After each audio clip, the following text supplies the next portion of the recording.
Welcome to John Martin Talks, where we battle ignorance and apathy daily. The growing ignorance of just how special this experiment we call the United States of America is, and the apathy that we can't or won't do anything and everything to save her.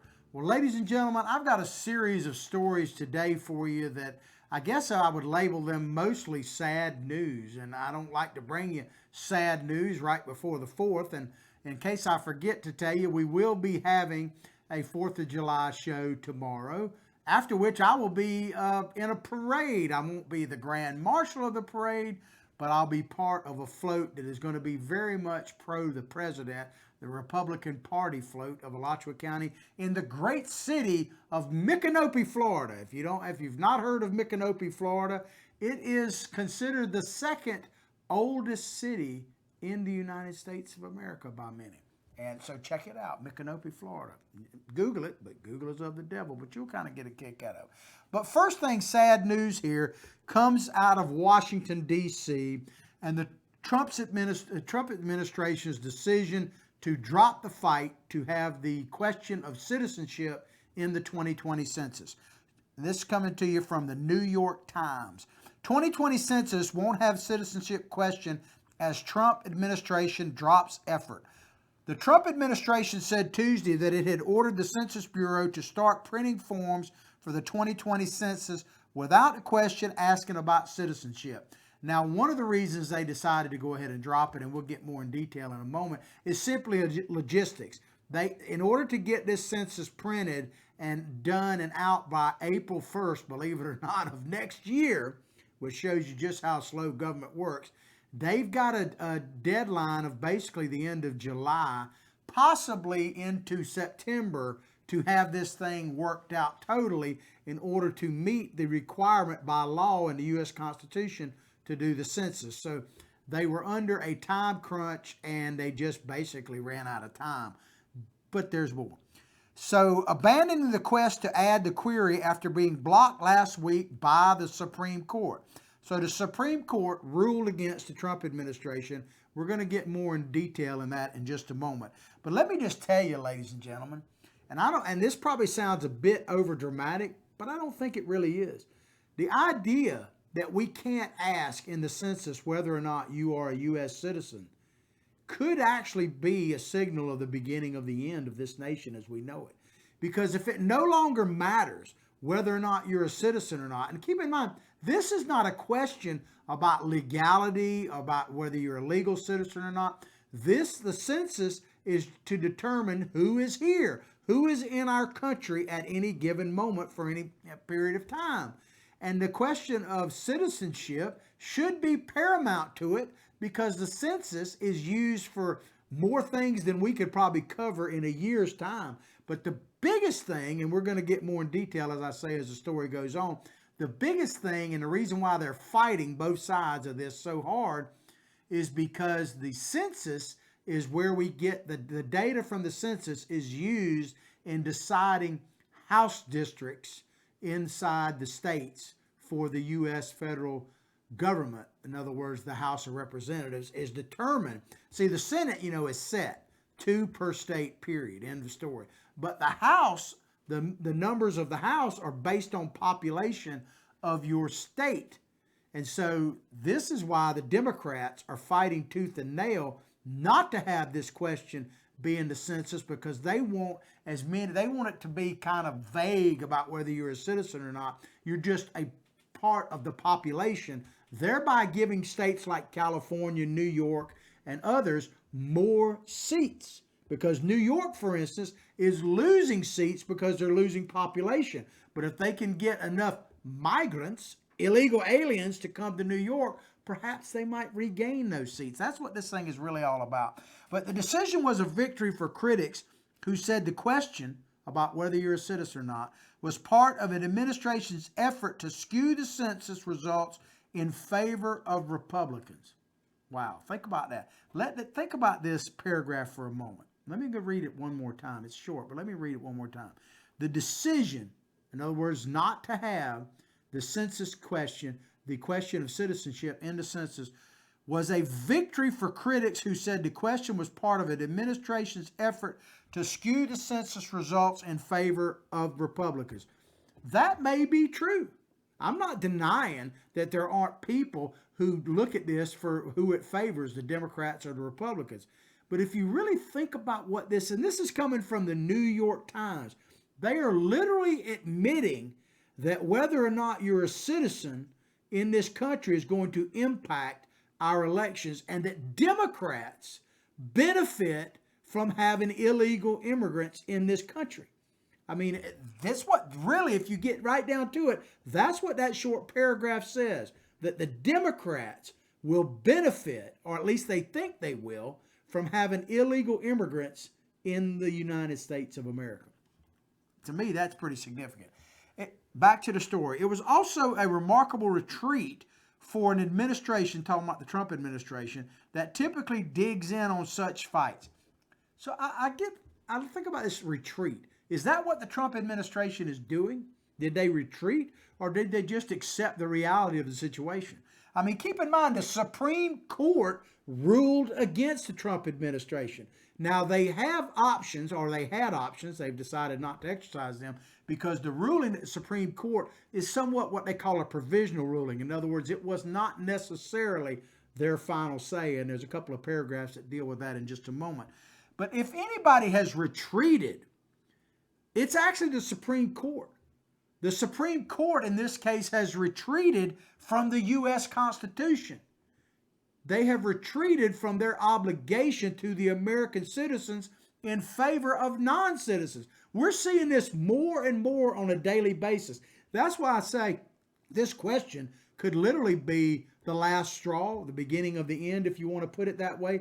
Because when the Supreme Court, that is now supposedly controlled by conservatives, doesn't seem to be sometimes, but it's supposed to be, that they now have ruled that it doesn't matter whether you're a citizen, that you have to make it more clear, and we'll talk about that in a moment, in order to put the question of citizenship. The fact that when I talked about this a couple of days ago, the fact that we're even arguing this question about whether or not it's legitimate to ask someone if they're a citizen or not, to me, I don't get it. I mean, I get the power struggle, but how you could be an American patriot, regardless of party, and actually think, well, it doesn't matter if you're a citizen or not. How could you be a citizen of the United States of America and say it doesn't matter whether you're a citizen or not?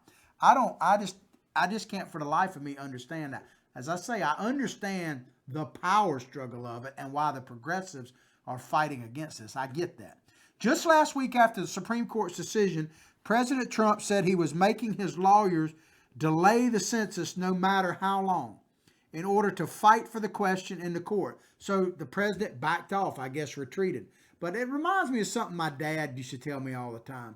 A wise man often changes his mind, but a fool never does. And President Trump, in my humble opinion, is a wise man.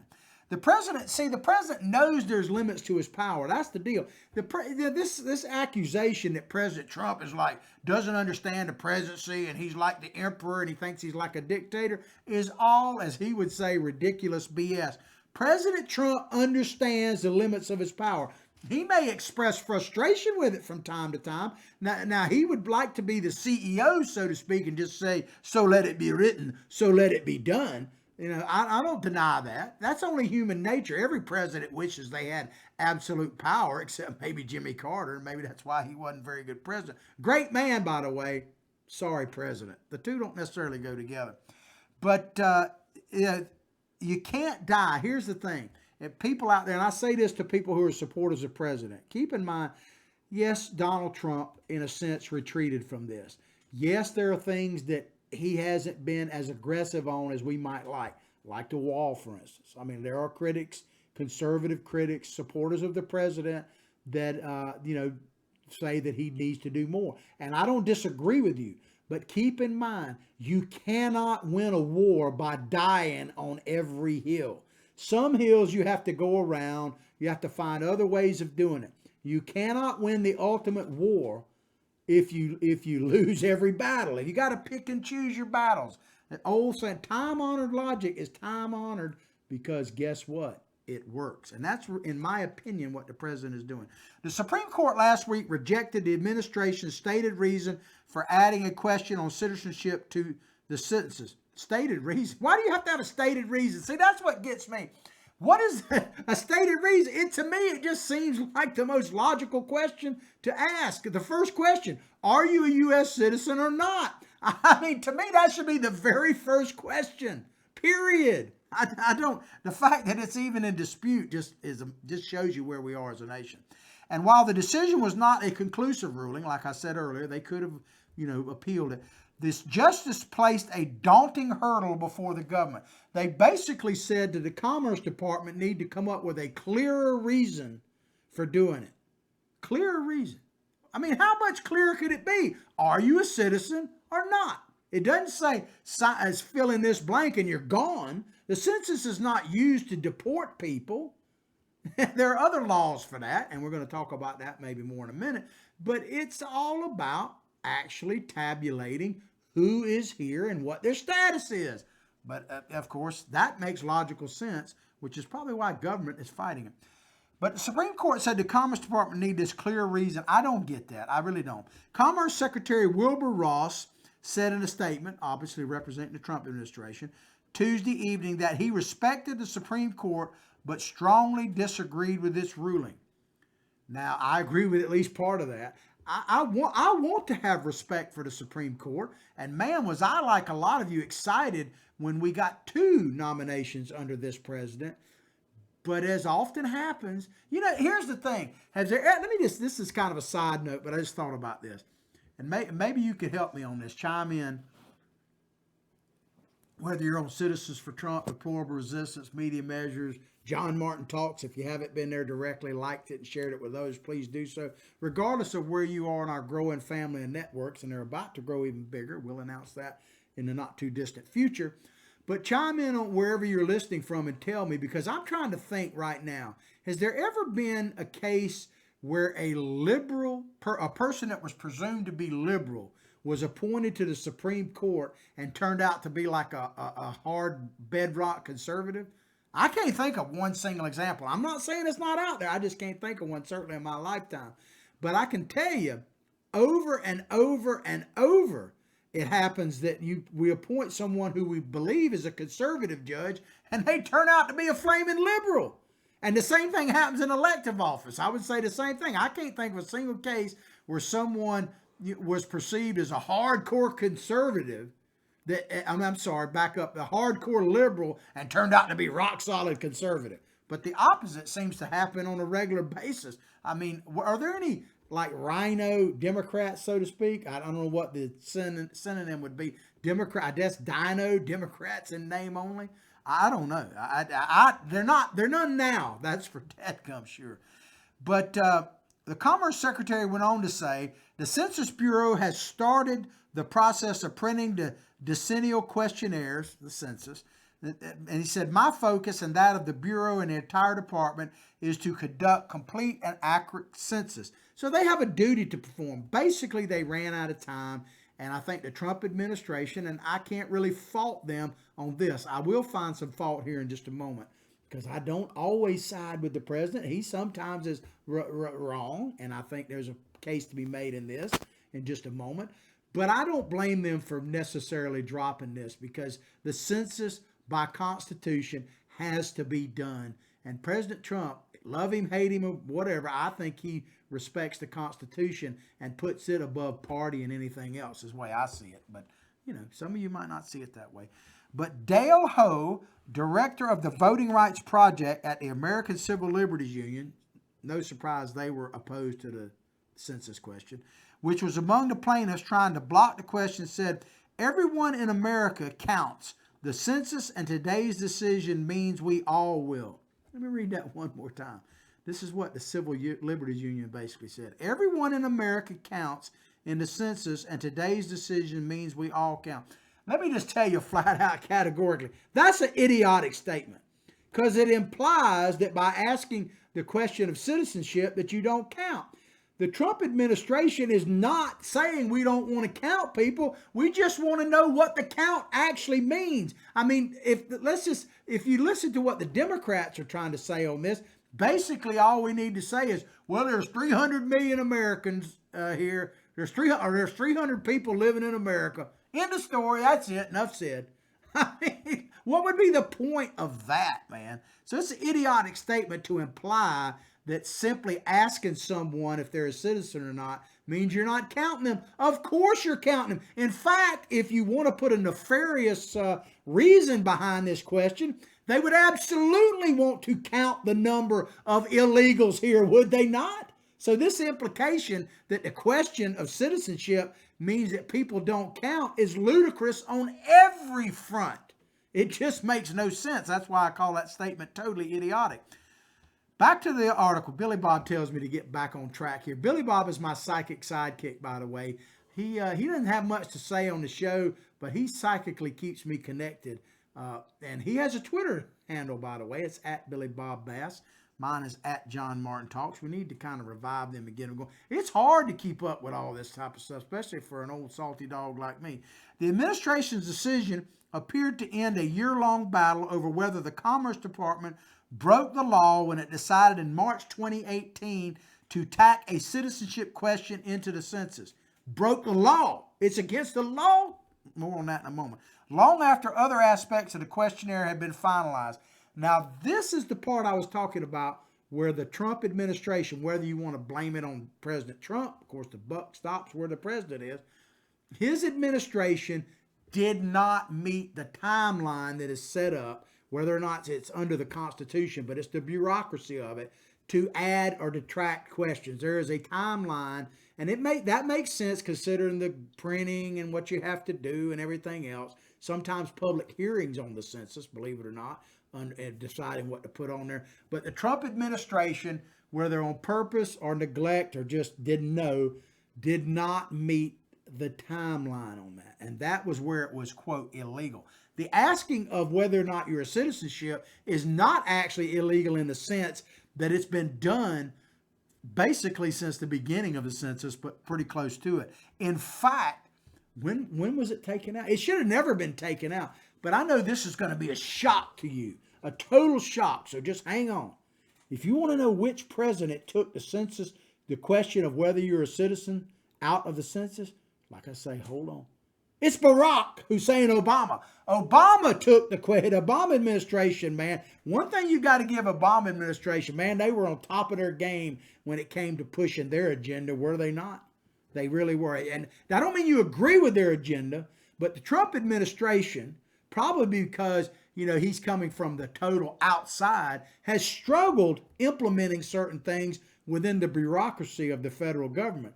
The Obama administration had no such problem. Now, they didn't have any resistance like Trump has had to deal with, but I give credit in a sense, even though I don't like it, the Obama administration was able to push through damn near everything they wanted to, including removing the question of whether or not you're a citizen.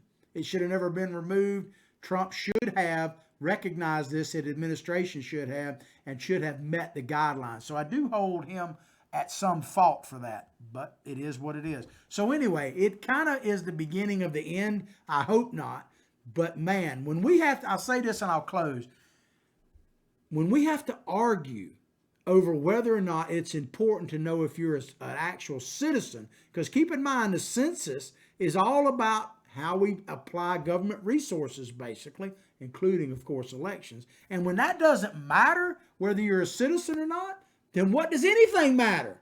So I'm very concerned about this. I'm troubled by it, but we got to deal with the reality. So hopefully I'm wrong. That's why we got to double down, by the way. That's why we got to double down and reelect President Trump. Get rid of the yahoos that are running Congress right now, because God help us if the 2020 Democratic field, any one of those people that raise their hand are like Biden, go, duh, if old duh or anyone else, I'm going to start calling Biden duh.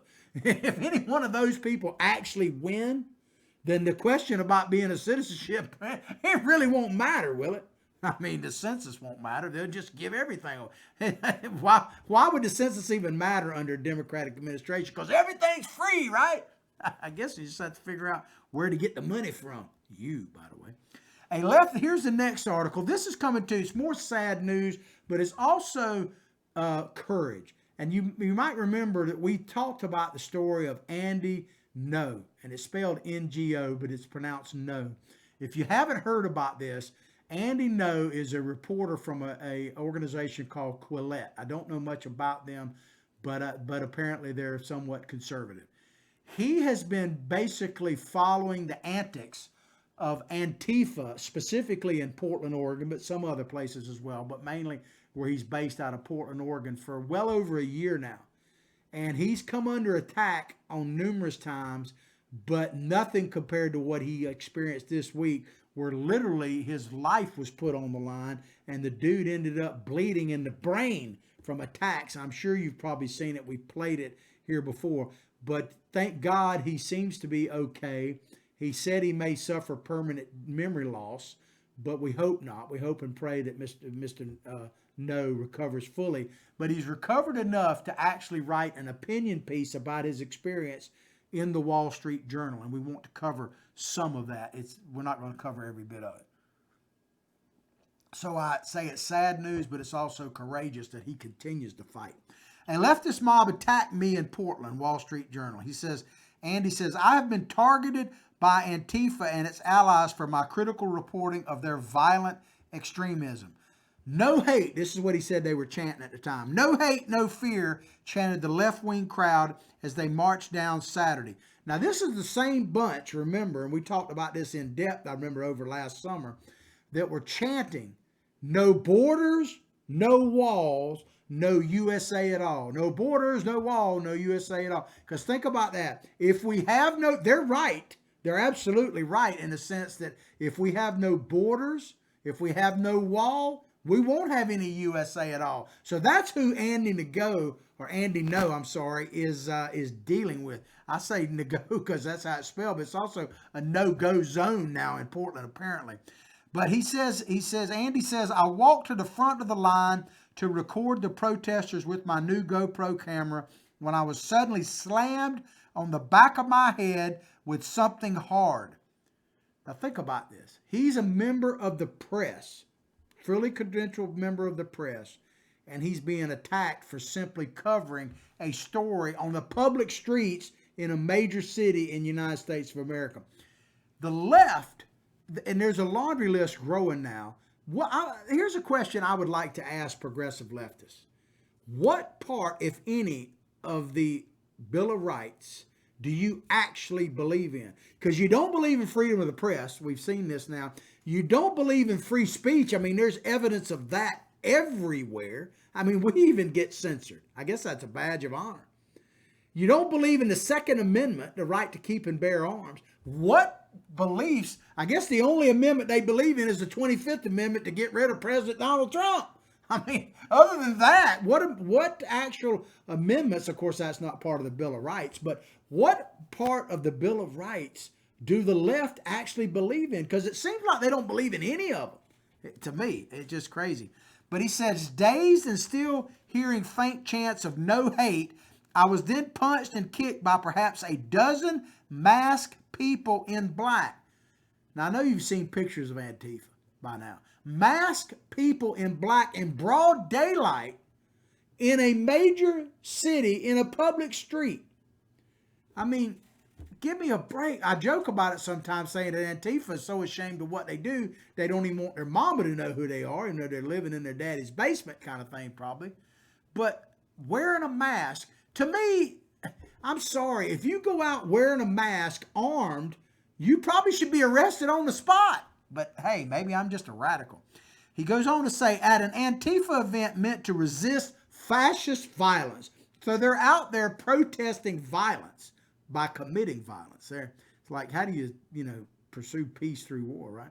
I had a gay, he says, this is him self-describing, a gay journalist of color, was beaten so badly that I was hospitalized for a brain hemorrhage. Here's a guy that should be checking all the boxes, or a lot of them, for the 2020 Democratic field, right? The guy maybe should run for president. But he's got one major character defect that keeps him from being part of the Democratic Party. He actually has courage, he has pride in America, and he believes in freedom. I mean, come on. That alone, you cannot be a member of the active Democratic Party and believe in freedom and justice for all. You just can't. It's like you can't do it. So he checks a lot of boxes. Now, this guy, that, to my knowledge, is not necessarily even a big Trump supporter. He's not a MAGA guy. He talks about he was going to wear a helmet, but he decided against it. But this guy is just simply trying, I don't even really know what his politics are, to be honest with you. He doesn't really express that in anything I've read from him. He's simply covering what's happening in real time on our streets, in this case, Portland. And for that, he's beaten near to death. So what happened to the party that backs this? Because to make no mistake, this is the modern Democratic Party. Antifa is the, I'm not saying all Democrats support Antifa, but believe me, people like Nancy Pelosi right down to Ocasio-Cortez and all the 2020 field, even old Joe Biden, they know what's happening. I mean, keep this in mind that the chair, the co-chair, Ellison, the guy that's now what state district or the U.S. I guess state attorney general for what is it, Wisconsin. He actually held up the Antifa playbook and said, we're coming for you, Donald Trump, while he was the co-chair of the Democratic Party. So make no mistake about it, these mass marauders are a part of the Democratic Party. They're like the brown shirts of the Nazi Party. They're just wearing black shirts. It's the same thing. So what happened to tolerance and diversity? There is no tolerance in the Democratic Party anymore, and their only diversity is in diversity of appearance, facial color, and all that kind of stuff. Diversity of thought, not allowed. Freedom of speech, useless. In fact, it's an impediment to their message. Since last year, Andy says, I have been targeted by Antifa and its allies for my critical coverage of their violent extremism. I've reported those incidents to the Portland police, just get this, Portland police, and in some cases, I've identified suspects, but there have been no arrests. No arrests. So he's been covering them for over a year and reported incidences of attacks on him and others, and even identified people that were doing it, and there have been no arrests. I think we got a video that's not related directly to Andy, but shows what's happening over a year ago in Portland, or at least about a year ago in Portland. Can we play that?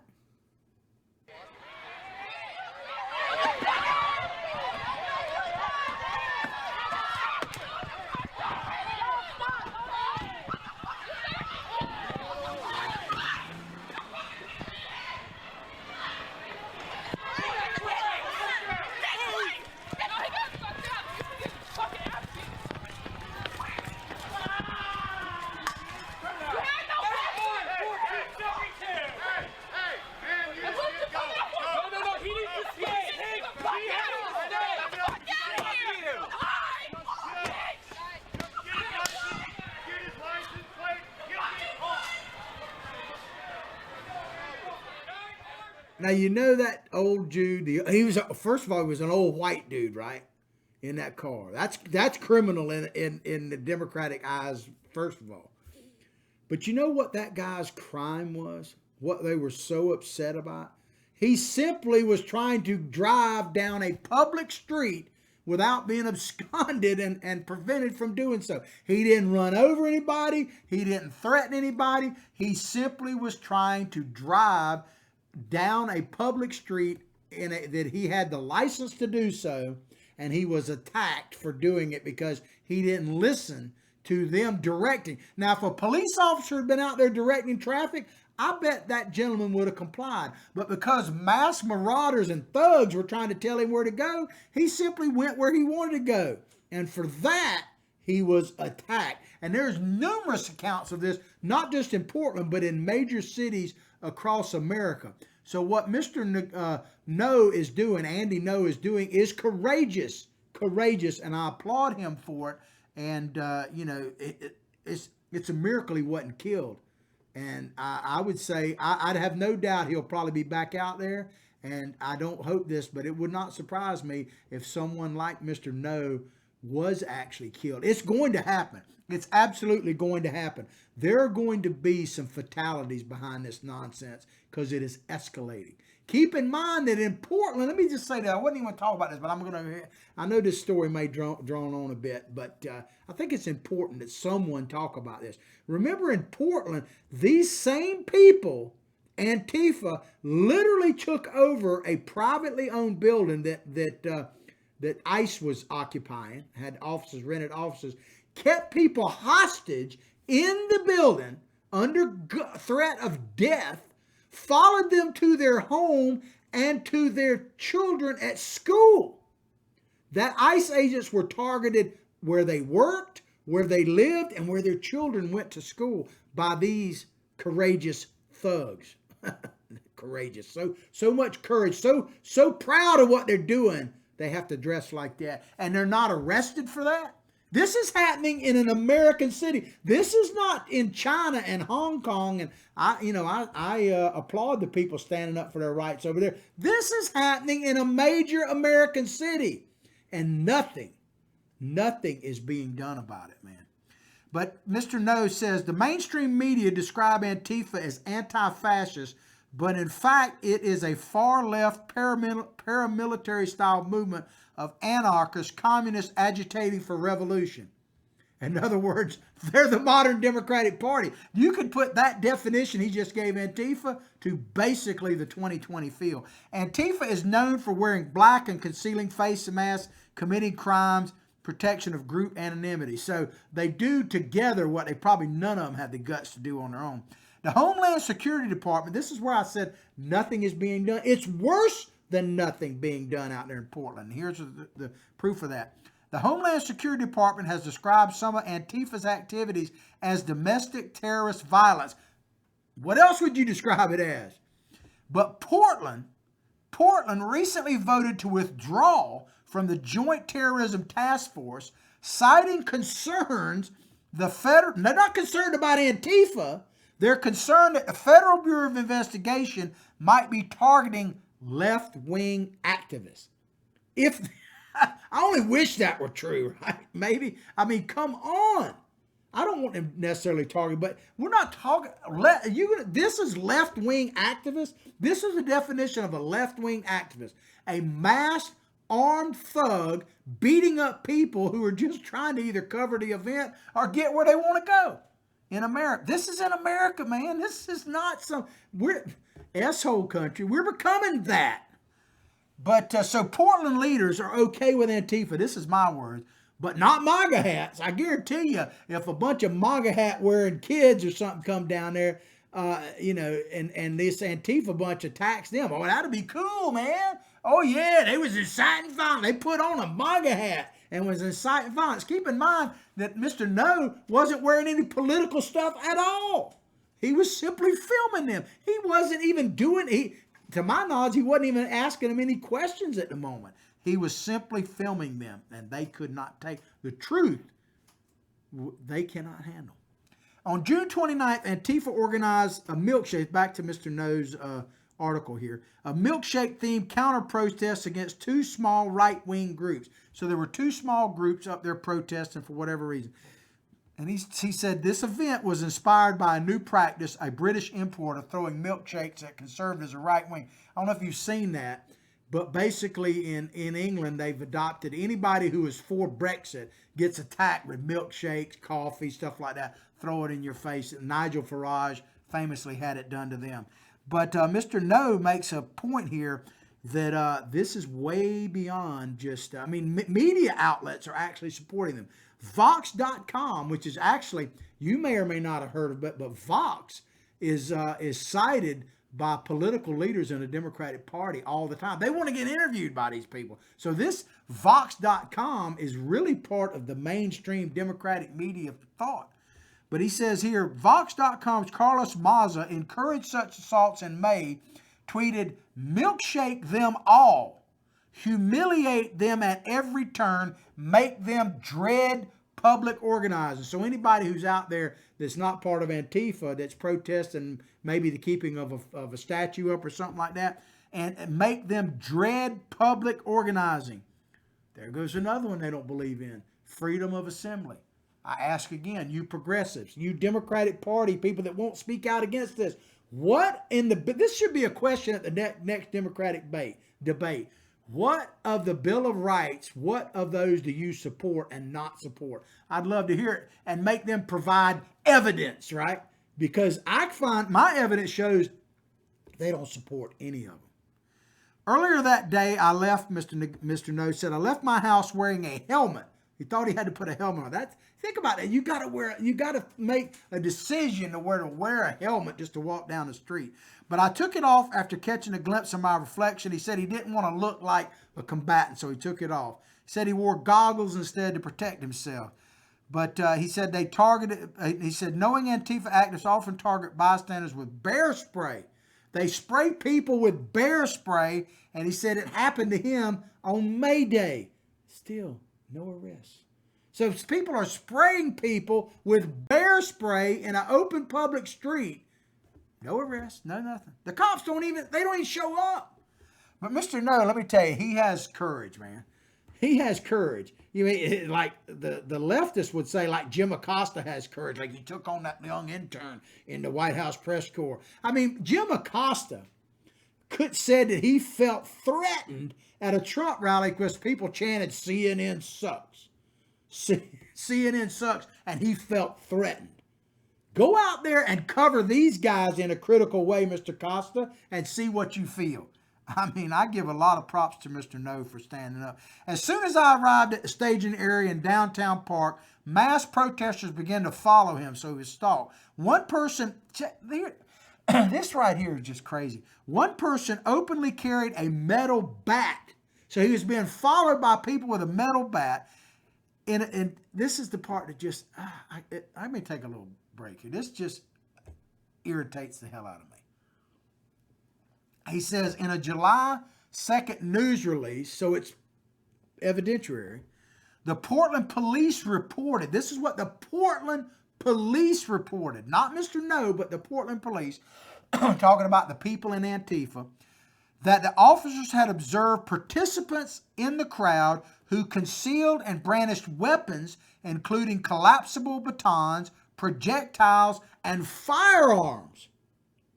Still, no arrests.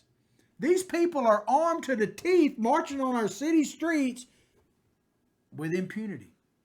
I mean, what in the hell have we become? He said, at various points I was threatened, cursed at, and blocked from walking around. You can't even walk around. I ignored them. Police watched from a distance and did nothing. The police saw all this happening and did nothing. It reminds me of something that Martin Luther King famously said, one of my favorite quotes of him, that he basically said that the times that he was living in would not be marked by the evil that men do, because men and women, people, human beings, been doing evil since the beginning of time. So they're going to do what they're going to do. All right. But Martin Luther King said that they would be marked by the good people who stood by and did nothing. And I think he's right then, and it applies now. If we stand by and do nothing, what are we supposed to do? If the police simply stand by, because they're supposed to be our blue line, and I'm not being necessarily critical of all police officers, but this is crazy, man. And it is going to lead to ultimately to much more violent than what we're seeing now. Because if you have to take the law in your own hands to protect your person, let alone your family, because let me ask you, what lengths would you go to protect your family, your children, from being harmed by these people? What would you go to? I guarantee you don't see a lot of this in Florida right now, probably because of our stand your ground law, because some of these people are going to get, and I'm not advocating for this, I'm just telling you what's going to happen if the police stand by and do nothing. People are going to take it upon themselves to do something. People are going to protect themselves at some point. But he said later, a masked person approached me from behind, dumped the contents of a cup on my head, and ran away. The paper cup had an Antifa logo. actually have their own merchandise on it, and was handed out at a shake station in the park. He said, I immediately reported the incident to the police. Officers told me they would not approach the suspect. He said this has happened multiple times to him. Would not approach the suspect. In other words, he said, there's the guy that attacked me right there, who was still in sight because that might incite the crowd. Let that sink in. So you report to a police officer that you've been violently attacked openly on a public street in a major city in broad daylight, and they say, oh, we can't do nothing because, it might incite the criminals to do more. I'm resisting all I can to just scream right now. Minutes later, another shake was hurled at my face. It splashed under my goggles and went into the eye, stung me, in vision. He said, again, I reported to police who demurred. In other words, they didn't do anything. Are we still America? Is this still the United States of America under the rule of law of the U.S. Constitution? Not in Portland, it doesn't appear. He said, now hundreds, the crowd proceeded to march. They shut down traffic and blocked roads. At one point, the crowd walked in front of the Multnomah County Justice Center, where the police are headquartered, the house of the sheriff's office, Central Police Precinct courtrooms. He said, you would think there would be something done, but they were nothing. He assumed nothing. They weren't there. He said, then I was walked towards the front of the march. Let me move on here. He was beat up. You saw that. And he says here, next rained a hail of milkshake, eggs, rocks, silly string, and possibly pepper spray. The mob hollered and laughed as I stumbled away. So this guy, and I've shown the video before. We're not going to show it again today. Just look it up. Google it. But remember, Google is of the devil. Man, is the experiment over? I mean, I battle ignorance and apathy daily, right? One of the themes of my show is that, this experiment we call the United States of America. Is it over?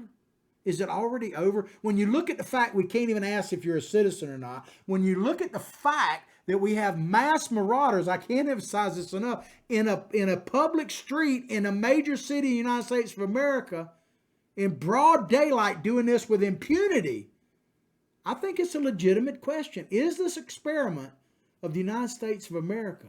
Do you no longer have the right of life, liberty, and the pursuit of happiness? Apparently not in Portland, you don't. Why the hell are anybody, let me just ask this. If you're in Portland right now, and I know a lot of people agree with me out there, so I'm not labeling everybody, but if you're in Portland at this moment, if you're a voting citizen in the city of Portland, how can you put up with this crap and still call yourself an American citizen? Or maybe you don't care. Maybe you don't care. But I just have to ask, is this over? But he said, I made my way to the courthouse, and man, this is just sad right here. I made my way to the courthouse before I lost my balance and sat down. A group of SWAT medics, so police officer medics, told me I'd have to walk back to the police precinct, which was through the crowd that just attacked him, by himself, to get medical help, and he did so.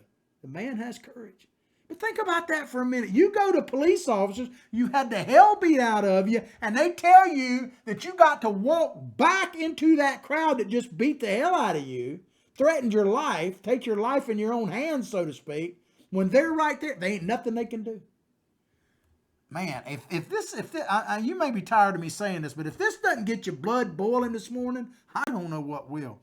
But he said, later at the hospital, I was diagnosed with bleeding the brain. He spent more than 30 hours in the hospital, and I'm told I may suffer memory loss for up to 6 months.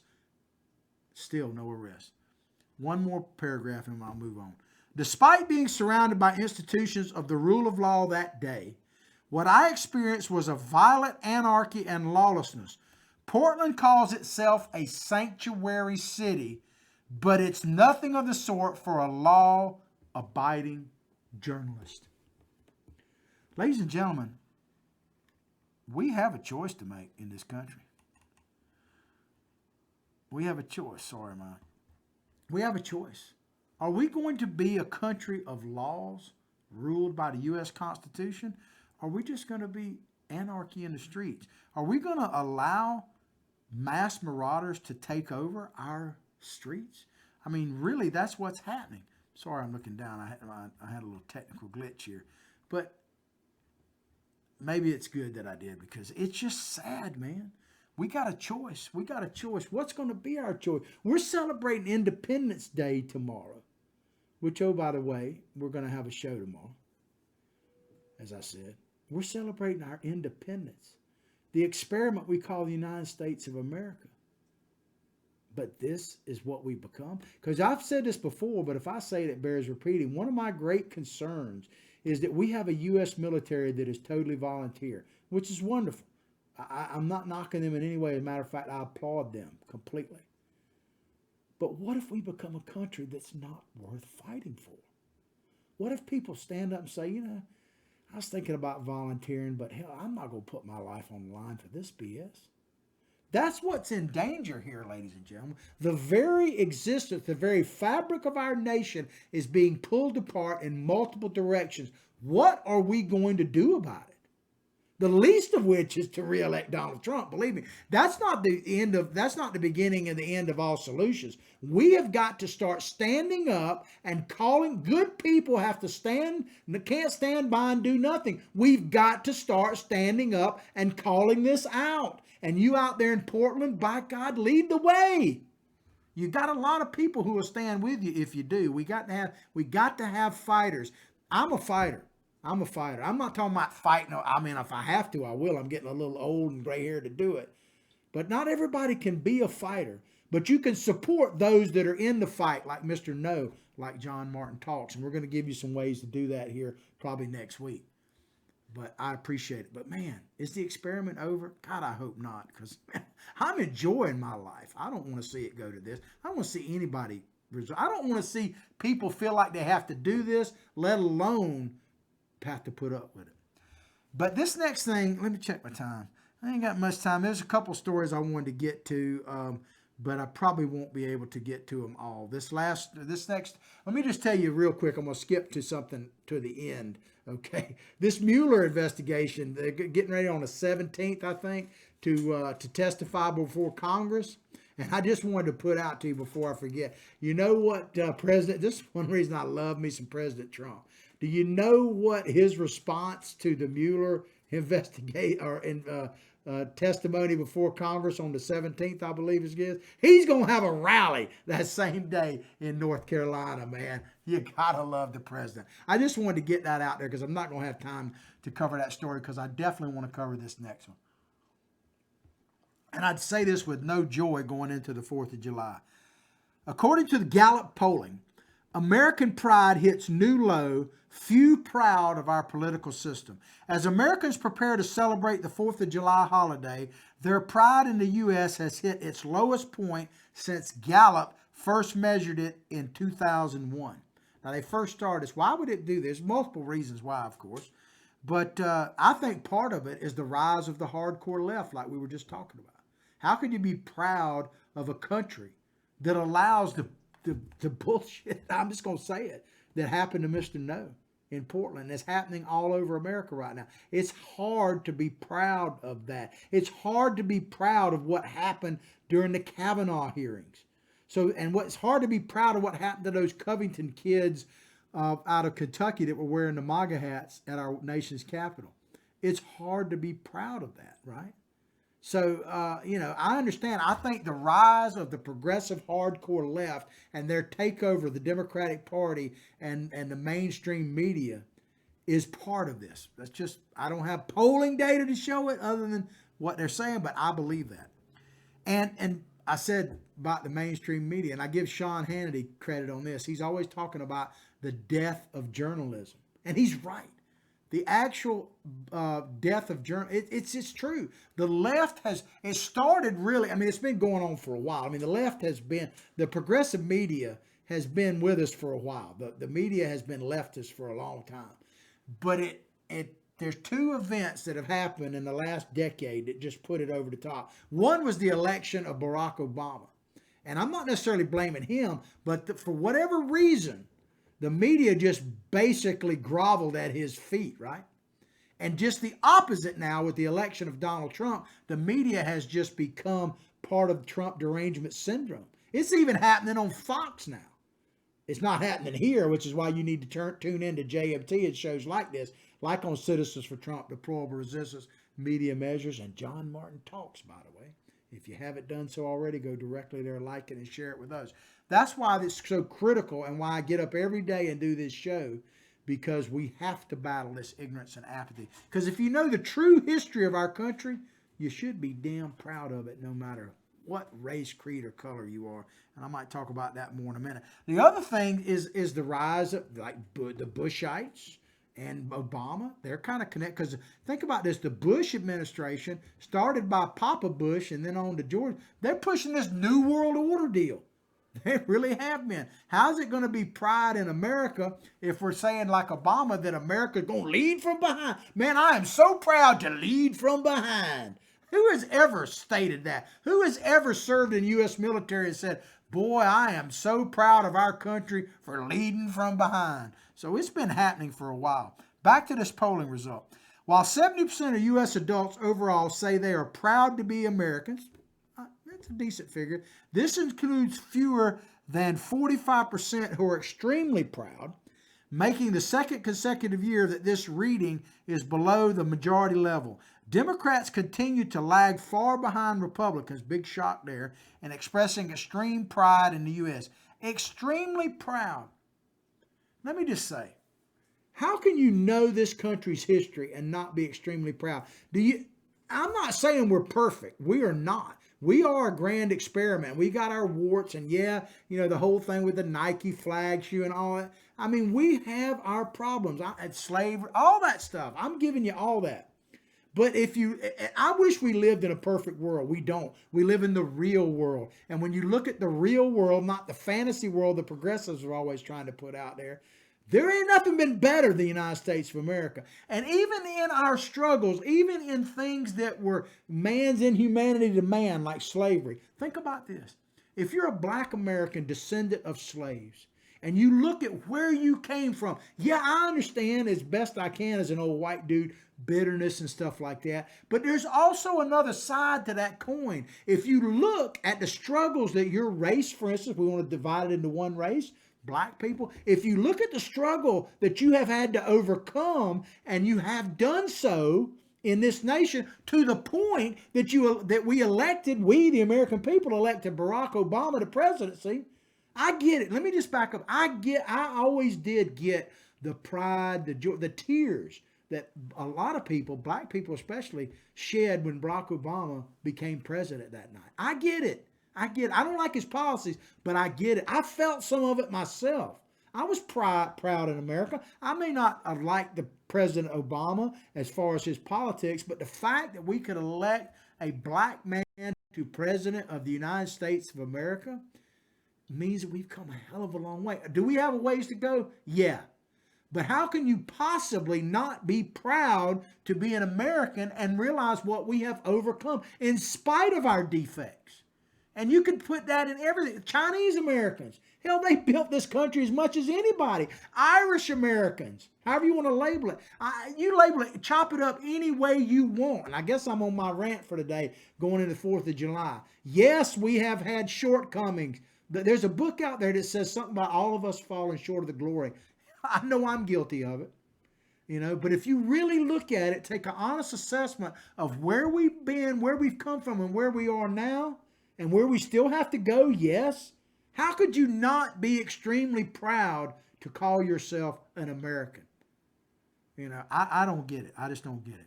The highest readings in the measure, 69%, 70% were between 2002 and 2004 after the 9/11 attacks. So it went highest there. When the American public expressed high levels of patriotism, rallied around the U.S. government.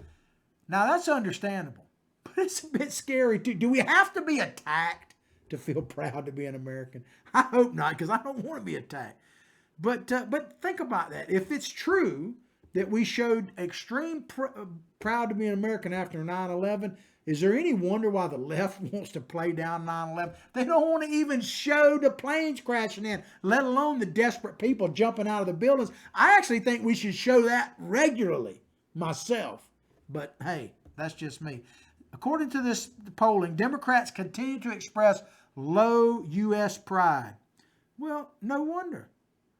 Their message is, we suck. And I was thinking about showing a picture. I don't know if we actually can or not. But you want to see the line of people trying to get into this suck-ass country? Look at those caravan lines. People are lining up in the tens of thousands to come into the S-hole of America that the Democrats would paint it. Why? Why? If we suck so bad, I would ask Democratic leaders this, if we suck so bad, why are people like risking their lives? And let's just say Ocasio-Cortez is right, which she's not, by the way. People drinking water out of toilets. Why would you drink water out of a toilet if you weren't desperate as hell to get here? I mean, even their own rhetoric, which is nonsense, proves that I'm right. There you go right there. There's the line of people trying to get into this country. And that's happening like on a daily basis, man. But the Democrats would tell you, we suck. And we suck because you guys have had too much power. Check my time here. Okay. Couple more minutes left. The latest overall declines in patriotism are largely driven by Democrats whose self-reported pride has historically been lower, has fluctuated more than Republicans.